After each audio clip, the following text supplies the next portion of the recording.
Alright, so this is going to be a really quick, easy to follow tutorial on how to start learning your fretboard. This is how I learned. I learned from a guitar player because when I started out, there was no YouTube. You had to know somebody or learn from a magazine or a VHS tape if you were lucky. So what I did was I copied down the chromatic scale, your musical alphabet, A through G. I suggest that you write this down and keep it with you when you practice. Because if you know where you are on the alphabet, you'll know where you are on your fretboard.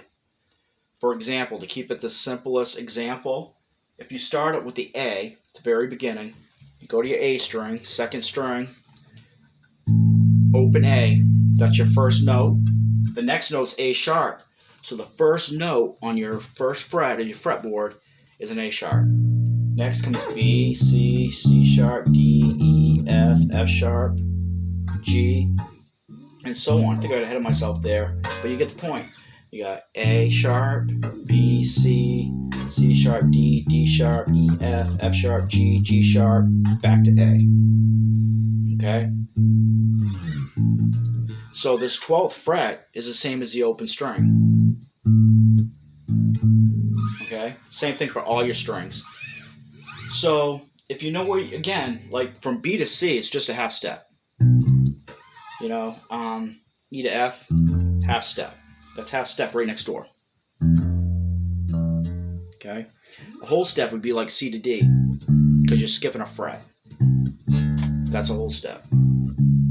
Okay? So, if you know where you are, again, if you know where you are on that alphabet, you'll know where you are on this fretboard. If you know that this is a C, and you're like, oh, the alphabet, C, C sharp, D, you know, D sharp, E, F, F sharp, G, G sharp, A. Repeats itself. You get the 12th fret, it just repeats itself all the way down to the end of your neck. And that's how you can play your scales in different positions on your fretboard, because all these notes will repeat themselves and you'll be able to find them. Once you know where you are in your alphabet, you can find them. If you know this is a G, well, in your alphabet, what comes next? G sharp. It's right next door. Whole step would be to A. Okay.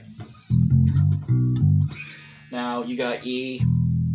Start here. Wherever you start on a string is where you start in this alphabet. So if I start on the E string, open E, the next note in the alphabet is F.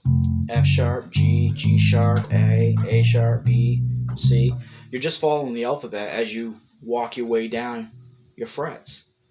You know, if you know where you are in the alphabet and you know these reference points, learn these dots, what these dots are. And that can be your where you sound off from to navigate your fretboard. Like when you do your scales and stuff, your root notes, like to find the fifth of the C major scale.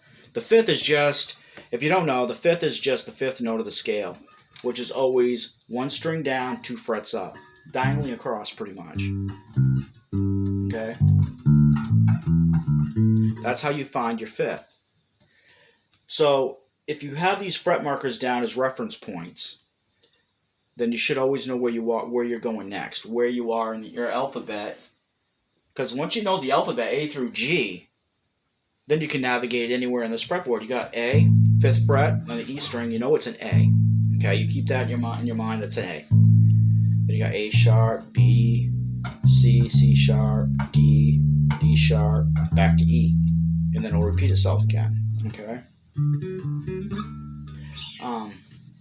Same thing, you start on the G, open G, that's G sharp, A sharp, B, C, you know.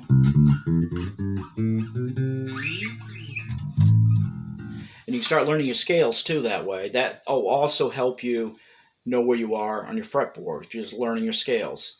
It help you to improvise. So, again, the most easiest way I found to learn my fretboard is to know the alphabet. If you know where you are in this alphabet, if you can remember this frontwards and backwards, and you know this marker, this, like the third is, oh, this is a G, all right? And this right here is an A. This is a B, D, and so on. Well, that's a C sharp, actually. So if you know where these fret markers are, you can sound off from them to be able to navigate through your fretboard, knowing where you are on here.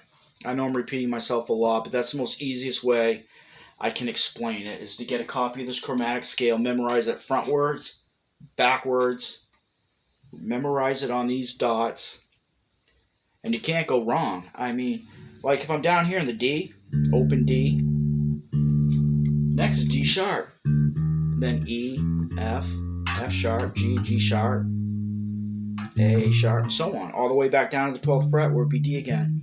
Then it repeats itself. So I hope this was helpful and entertaining maybe. If you find it helpful, just give it a thumbs up, subscribe. I'll try to get more videos out like this one that are just, they're not fancy, they're not, flashy, they're just information. You can come here, you can get the information that you're looking for, you can use it and apply it to your bass playing. I know how hard it is to be trying to learn something with all this other stuff that's just hard to follow. You get lost, all these little tricks that people want to teach you, all this counting stuff. You don't need that. All you need to do is know your alphabet, A through G, frontwards and backwards, and apply it here, and you can't go wrong. So good luck to you, and have a good one.